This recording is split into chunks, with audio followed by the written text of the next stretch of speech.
E vamos agora para a terceira e última parte dos procariotos. Nós vamos falar agora da nutrição, de como que as bactérias se alimentam, né?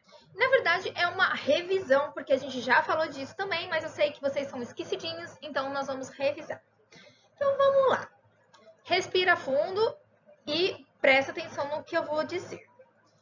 O ser vivo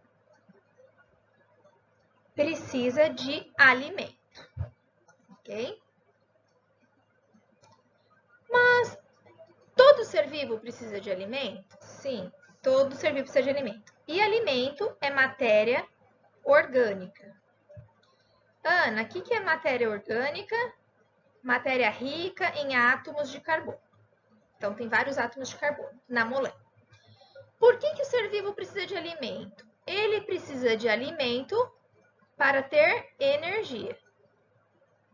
Energia na biologia é o ATP. Muito bem. Então, a primeira coisa que a gente precisa saber é como que o ser vivo obtém esse alimento. Esse ser vivo, ele pode produzir o seu próprio alimento,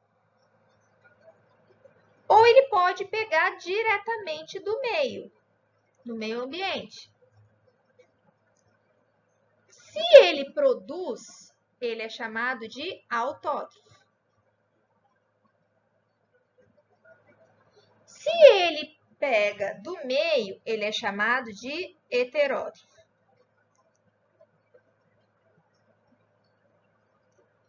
Ana, como que o autótrofo... Deixa eu pegar. Como que o autótrofo consegue produzir o alimento? Ele precisa de uma fonte de energia externa. Essa fonte de energia externa pode ser a luz solar, ou essa fonte externa pode ser as próprias reações químicas do indivíduo. As reações químicas do ser vivo, de alguns seres vivos, lembra anabolismo, catabolismo, enfim, algumas reações químicas liberam energia. E essa energia, então, vai produzir o alimento, né? Se o indivíduo usa a luz solar, ele faz fotossíntese. Se esse indivíduo usa as reações químicas, ele faz quimiossíntese. Então, que tipos de bactérias nós temos? De todos os tipos, todos. Nós temos bactérias autótrofas e heterótrofas. Nós temos bactérias autótrofas quimiosintetizantes, ou seja, que fazem quimiossíntese, mas nós temos bactérias autótrofas fotossintetizantes, que fazem fotossíntese. Então, o autótrofo, ele pega algo inorgânico. O que é o inorgânico? Por exemplo, o CO2. Sempre vai pegar o CO2? Nem sempre, a grande maioria, tá? Mas não é o objetivo da aula falar das exceções, ok? Ele vai pegar o gás carbônico e produzir matéria orgânica. Se for a luz do sol ajudar, fotossíntese. Se for a reação química ajudar, quimiossíntese. Nós temos, a maioria das bactérias é heterótrofa. Elas podem ser via de regras. Parasita, o que é parasita? Viver à custa do outro, nós já vimos isso. Ou decompositora, decompor o alimento, ok? Muito bem, então nós já vimos as bactérias, como as bactérias conseguem um alimento. Elas conseguem um alimento ou produzindo ou obtendo do meio. Agora, o segundo passo. O ser vivo tem um alimento, agora ele precisa produzir energia. A maioria das bactérias e dos seres vivos precisa do oxigênio. Se eu preciso do oxigênio para quebrar o alimento para produzir energia, eu chamo isso de respiração aeróbica. Então, o que é uma respiração aeróbica? É aquela que eu preciso do oxigênio para quebrar o alimento para ele gerar energia para o ser vivo. Agora, Se a bactéria não precisa do oxigênio, ela faz respiração anaeróbica, ou também chamada de fermentação. Aqui, nesse momento, nós vamos falar que a respiração anaeróbica é semelhante à fermentação. É que existe diferença entre elas. Mas tanto a fermentação quanto a respiração anaeróbica não usam oxigênio. E não é função, objetivo dessa aula, diferenciar isso agora, ok? Então, assim, ó, a bactéria precisa de alimento. Ou ela produz autótrofo, ou ela pega do meio, heterótrofo. Esse alimento precisa ser convertido em energia. Se precisa do oxigênio para isso, respiração aeróbica. Se não precisa, anaeróbica ou fermentação. Ok? Resumindo. Meus queridos, no slide anterior, eu falei da obtenção de energia, de matéria orgânica, fonte, do que é mais comum, né, entre as bactérias, tá? Acontece que, como eu coloquei lá nesse último slide, nem toda bactéria, né, vai usar as autótrofas, mesmo a heterótrofa, vão usar o CO2. Eu até cheguei a comentar lá, né? Ó, nem todos. Alguns utilizam uma matéria orgânica simples para formar matéria orgânica mesmo de formação de estrutura, né? Então, pega uma matéria orgânica mais simples, como fonte de carbono, e gera uma matéria orgânica maior, complexa, ok? Então, todo e qualquer ser vivo, ele precisa de fonte de energia, e como a gente acabou de ver, essa fonte de energia pode vir da luz solar, foto, ou químio, das reações químicas, que ele colocou uma pilinha aqui, tá? Então, aqui, ó, fonte de energia, ou foto ou químio, ok? Só que a fonte de carbono, a grande maioria, né, usa como fonte de carbono o inorgânico, que são os autótrofos. Se esses autótrofos usam como fonte de energia a fotossíntese, eu chamo ele de fotoautótrofo, autotrófico, que são os fotossintetizantes. Se esse autótrofo que está usando o gás carbônico usa a reação química, é o químio autotrófico, que são os quimiosintetizantes. Agora eu queria que vocês prestassem atenção numa coisa que eu não falei no outro slide para não confundir. Os que usam a fonte de carbono como orgânico são os heterotróficos, certo?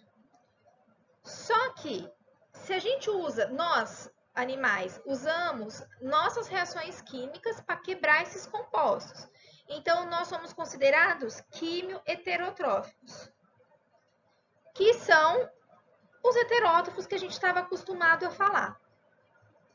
Existem esses abençoados aqui, que são os fotoheterotróficos.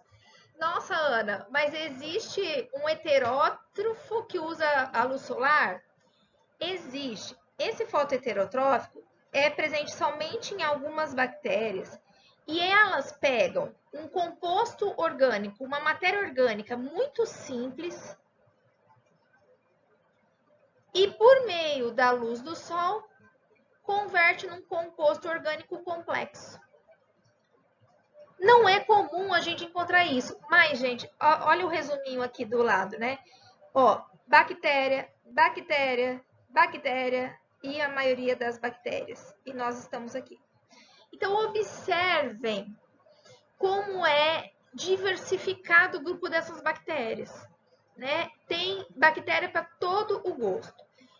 Via de regra, aqui fica que a grande maioria, então, ou é fotossintetizante ou quimiosintetizante, ou os heterótrofos normais. Existe esse grupo fotoheterotrófico de bactéria que pega uma matéria orgânica simples e, por meio da luz do sol, produz matéria orgânica complexa. São os fotoheterotróficos. Nós não fazemos isso. E aqui um resuminho, ó. Como eu falei para vocês, ó, os fotossintetizantes, os quimiosintetizantes e os heterótrofos, entre aspas, normais. Um asterisco aqui, para esses fotoheterotróficos aqui, que são algumas bactérias, como as bactérias púrpuras e as bactérias verdes. Tudo bem? Para finalizar essa parte de obtenção de energia por meio do alimento, a gente viu aí nos slides anteriores que algumas bactérias usam o oxigênio e outras não usam, né? Quando a bactéria usa o oxigênio para produzir energia, elas são chamadas de bactérias aeróbicas. Então, o que são? Aeróbicas lembra ar, né? Ou seja, elas só vivem na presença do oxigênio. Um exemplo é uma espécie chamada Pseudomonas aeruginosa, que é uma das bactérias que causa infecção hospitalar. Então, elas só vivem na presença do oxigênio, tá? Existem as bactérias anaeróbias estritas, tá? O que é isso? Só vive na ausência de oxigênio. Se elas entrarem em contato com o oxigênio, elas morrem, tá? Um exemplo é a bactéria que causa o tétano, que é a Clostridium tetani. Por isso que o tétano ele se desenvolve em cortes profundos, porque é quando o tecido tem pouquíssima quantidade de oxigênio, tá? E nós temos ainda as bactérias anaeróbicas facultativas.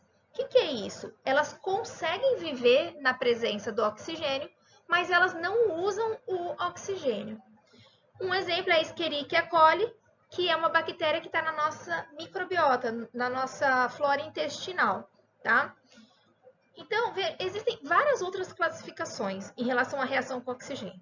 Eu gostaria que vocês entendessem essas três que são as mais comuns. As que vivem, necessariamente precisam do oxigênio, aquelas que não conseguem viver com oxigênio e aquelas que vivem na presença do oxigênio, mas que não utilizam. E agora, a partir do próximo slide, nós vamos ver os grupos das bactérias e as suas importâncias, tá bom? Espero que vocês gostem. Vamos lá. E aqui, então, vamos falar um pouquinho mais uma vez, vamos revisar, que a gente já falou lá na primeira parte, que são as bactérias fotoautotróficas. Então, usa a luz do sol, mas usa um composto inorgânico, que é o gás carbônico, para gerar composto orgânico, matéria orgânica. Que no caso das bactérias são as cianobactérias, né? Qual que é a importância, mais uma vez, das cianobactérias? Por elas fazerem fotossíntese, né? Elas vão eliminar gás oxigênio. A grande parte do nosso oxigênio vem desse grupo, né? Elas são fotossintetizantes, então elas produzem alimento e esse alimento alimenta toda a cadeia alimentar dos mares, dos rios, né? Então fazem parte do fitoplâncton, desses grupos fotossintetizantes microscópicos. Então são produtoras da cadeia alimentar e muitas fixam o nitrogênio do ar, que a gente viu lá no ciclo do nitrogênio, como é importante essa fixação do nitrogênio, ok? As bactérias decompositoras são as quimioheterotróficas. O que é quimioheterotrófica? Ela pega o composto orgânico para gerar energia para a gente. E isso usa as reações químicas do nosso corpo, que é o que a gente faz. A gente não usa as nossas próprias reações químicas para digerir, para produzir energia, né? Essas bactérias decompositoras, então, também são importantes na formação da cadeia alimentar, pois junto com o fungo decompõe a matéria orgânica. O que os decompositores fazem? Pegam a matéria orgânica e decompõem em água, gás carbônico e sais minerais. Tudo isso aqui é composto inorgânico. E isso aqui vai ser absorvido pelas plantas. Vai ser absorvido pelas plantas e vai retornar na cadeia alimentar. Então, os decompositores fazem parte da ciclagem da matéria. É graças a ele que tem os ciclos biogeoquímicos, né, que os átomos viajam no ecossistema. Existe também as bactérias simbióticas ou mutualísticas. O que é bactéria que faz simbiose ou mutualismo? São bactérias que têm uma relação íntima com algum ser vivo e que os dois se beneficiam. Isso é o mutualismo. E um não consegue viver sem o outro. Benefício. Tá difícil hoje escrever, hein, gente? Né? Então, vivem associadas a outros organismos, trocando benefícios. Eu vou colocar aqui 3 tipos de bactérias mutualísticas, que fazem mutualismo. A primeira que a gente já viu são as bacteriorrizas, que fazem mutualismo. Olha essa figurinha aqui, a número 1. Elas fazem mutualismo com as raízes das plantas leguminosas, né? Essas bactérias fixam o nitrogênio. Vejam que essas bactérias são quimiosintetizantes, ok? Que penetra no solo, transformando em sais nitrogenados. Um segundo grupo de bactérias mutualísticas são as bactérias que vivem no estômago dos ruminantes, como o boi, né? Qual que é a grande importância? O boi come grama. A grama é composta de celulose. Só que o boi não digere a celulose. Ué, então como o boi se alimenta? Porque existem bactérias que digerem a celulose por eles. Olha que bonitinho. Então, o boi não vive sem a bactéria, nem a bactéria vive sem o boi. E a nossa microbiota intestinal, né? Ou também chamada de flora intestinal. Hoje é mais comum microbiota. São as bactérias que vivem no nosso intestino, né? Nós não vivemos sem essas bactérias não vivem sem a gente. Um dos grandes benefícios que elas nos trazem é porque elas produzem algumas vitaminas que são muito importantes para a gente, como a vitamina K. Existem também as bactérias fermentadoras, que fazem a fermentação, né? Degradam a matéria orgânica na ausência de oxigênio. Quando eles degradam a matéria orgânica na ausência de oxigênio, a gente fala que o leite está fermentando. É os chamados lactobacilos, né? Esses lactobacilos, eles vão fermentar e vão produzir o iogurte, o requeijão, o queijo. Então, sem essas bactérias, não temos queijo, não temos requeijão e muito menos Danone, né? Além disso, algumas bactérias fermentam o etanol, o álcool e transformam em vinagre, né? Então, a formação do vinagre depende do álcool, né? Mas existem bactérias fermentadoras nos nossos dentes, tá? E essas bactérias fermentadoras não vem a hora da gente comer muito doce e não escovar o dente, que é a famosa cárie, né? Então, essas bactérias fermentadoras, elas vão fermentar, vão digerir o açúcar, né? E aí, quando ela digere o açúcar que a gente come, vai produzir um ácido. Esse ácido acaba corroendo os dentes. E aí, quando corrói os dentes, a bactéria entra nesse buraquinho e dá aquela dor que é a cárie, tá bom? Então, a cárie é nada mais, nada menos que a ação de bactérias fermentadoras. Vejam só, antes de falar das bactérias parasitas, vamos fazer um resuminho aqui. A gente começou a ver os tipos diferentes de bactérias. Nós temos bactérias fotossintetizantes, ou seja, que nos fornecem oxigênio, nos fornecem alimento. Nós temos bactérias decompositoras, que junto com os fungos decompõem a matéria orgânica da nossa cadeia alimentar.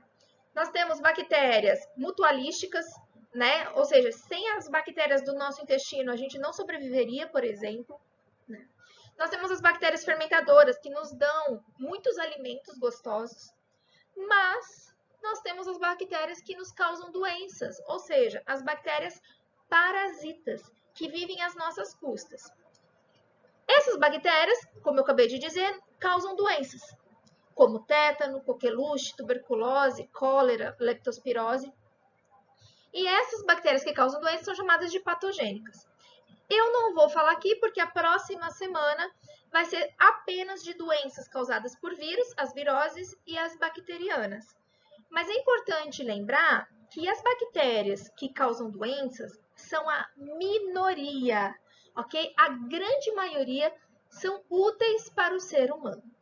Eu espero que vocês tenham gostado dessa aula. Eu sei que é bastante informação, muita coisa, né? Mas eu espero que vocês tenham realmente gostado e fiquem aí com algumas questões para vocês resolverem e fixarem o conteúdo.